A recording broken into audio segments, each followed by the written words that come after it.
Bonjour mesdames et bonjour monsieur. Bonjour monsieur. Bonjour. On va démarrer avec Scotland Yard, avec les enquêtes policières, avec les crimes. Oui. Et oui, puisqu'en effet, il existe un endroit à Londres où vous allez pouvoir visiter une exposition entièrement consacrée à l'histoire du crime, des criminels et bien sûr des enquêtes policières. C'est ça, Myriam. Évidemment, exactement. Alors c'est la première fois que la police londonienne, plus connue sous le nom de Scotland Yard, révèle au public des objets qui relatent les plus grandes affaires criminelles de Grande-Bretagne.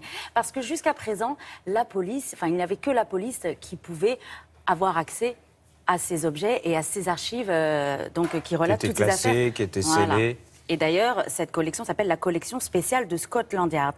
Cet inventaire, qui est complètement incroyable, insolite, a commencé à être récolté par la police en 1874. Pourquoi 1874 ? Parce qu'il y a une loi qui est passée en Grande-Bretagne et qui a permis aux policiers de garder les pièces à conviction. Parce que ces pièces à conviction, elles servaient par la suite pour former des agents spéciaux ou tout simplement, elles avaient un but pédagogique. D'où cette collection, donc une collection qui représente quand même 2000 objets. Alors effectivement, au Museum of London, en ce moment, on peut voir... Musée de Londres, on peut voir effectivement 600 objets de ces 2000 objets collectionnés. Alors, il y a une partie de l'exposition qui se consacre uniquement aux méthodes d'investigation de Scotland Yard, mais la partie la plus forte, c'est ces 24 affaires criminelles relatées qui se déroulent entre 1905 jusqu'à 1975. Ça fait froid dans le dos, c'est vrai, mais alors... Il n'est pas question de faire l'apologie des crimes et des criminels, pas du tout. Oui. On met en avant les victimes, on met en avant également les méthodes de Scotland Yard, parce que derrière chaque affaire criminelle, il y a de nouvelles méthodes d'investigation qui sont nées. La première enquête de 1905, avec cette enquête, les histoires d'empreintes digitales et cette méthode d'investigation, c'est grâce à cette affaire de 1905 que ces empreintes digitales sont nées. Voilà, donc je vous propose d'aller au Museum of London et vous allez voir, c'est pas pour rien que la Grande-Bretagne est la patrie d'Agatha Christie, de Sherlock Holmes et de James Bond. C'est parti.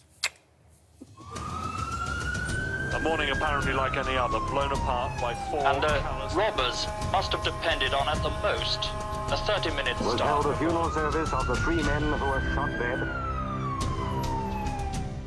C'est un grand moment pour nous de faire découvrir pour la première fois au public cette collection de Scotland Yard. L'exposition permet entre autres aux visiteurs de découvrir 24 affaires criminelles. La première date de 1905, connue sous le nom de l'affaire Stratton. L'histoire des deux frères Stratton qui, lors d'un casse d'une boutique, ont tué le responsable et sa femme. C'est d'ailleurs à la suite de cet événement que la police a utilisé pour la première fois la méthode des empreintes digitales.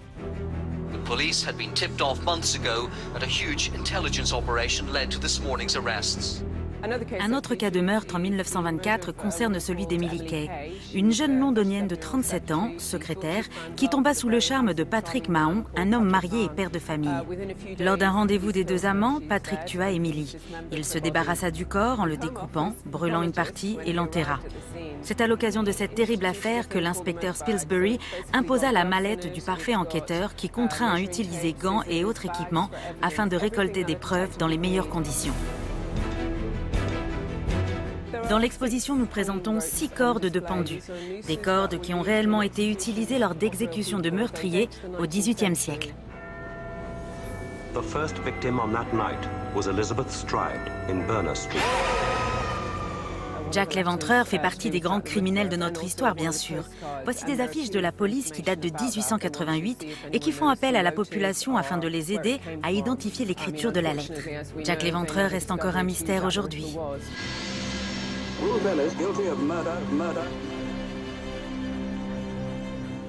En 1955, Ruth Ellis abat froidement son fiancé David Blakely. L'enquête révéla qu'avant sa mort, David rua de coups sa fiancée alors qu'elle était enceinte. Elle perda bien sûr l'enfant.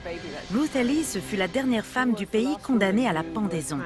Son histoire attira la sympathie d'un bon nombre de Britanniques. Elle avait à peine 28 ans.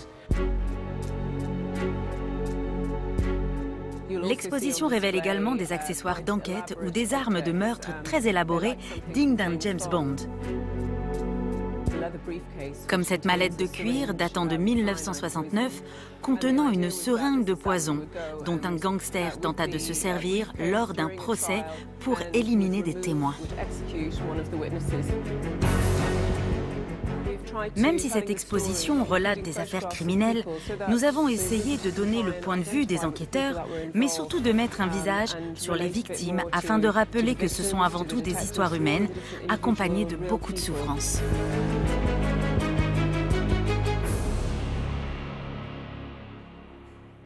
On frissonne, on frissonne. Ah bah on frissonne, nous frissonnons, vous frissonnez. On peut retrouver ce musée parce que vous m'avez dit que Scotland Yard allait déménager. Oui, normalement, The New Scotland Yard doit déménager. Encore une fois, ils vont déménager dans leur quartier. Et il est question, justement, normalement, qu'ils fassent un musée permanent de tous ces objets. Parce que pour l'instant, cette collection est visible au musée de Londres que jusqu'au 10 avril. On a le temps, mais pour l'instant, ce n'est pas un musée à proprement parler. Merci Myriam Sera. Un mot pour vous dire qu'aujourd'hui s'ouvre le 20e SILA. Alors c'est quoi? C'est le Salon international du livre d'Alger. Alors évidemment en présence du Premier ministre algérien, mais également en présence de nos 2 ministres de la Culture. Pourquoi? Parce que la France est l'invité d'honneur du SILA. Alors il y aura Laurent Godet, il y aura Benjamin Stora, il y a qui encore? Il y a Régis Debray, Dominique Volton, enfin du beau monde, et également des réalisateurs. Parce que c'est un salon du livre, mais qui est éclectique. Donc vous avez Alexandre Arcadi, vous avez Nicole Garcia, peut-être même la présence de Smaïn. Voilà, c'était important parce qu'on sait que vous êtes nombreux en Algérie à nous regarder, nombreux et fidèles.